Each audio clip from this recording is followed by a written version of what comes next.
we actually, ironically, have to rely on domestic loan to backstop the fiscal gap. And that, as many of you know, crowds out very precious resources that would otherwise have been available for the private sector. So this has severe consequences. So what is the solution? What is that untapped resource that I, as a sitting minister, are looking into? It's private capital, very much the theme that folks in the room have talked about earlier.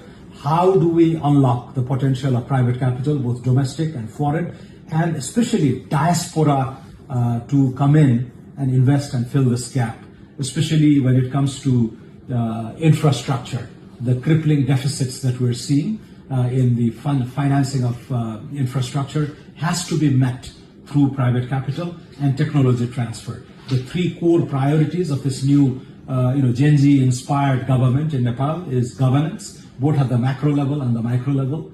The second is a whole series of economic reforms, including scrapping of old laws, introduction of new legislative architecture to invite investment, to promote the private sector, etc. And finally, infrastructure, for which we have nowhere to turn but to private capital. And that's the big answer we're looking for from the international community. So let me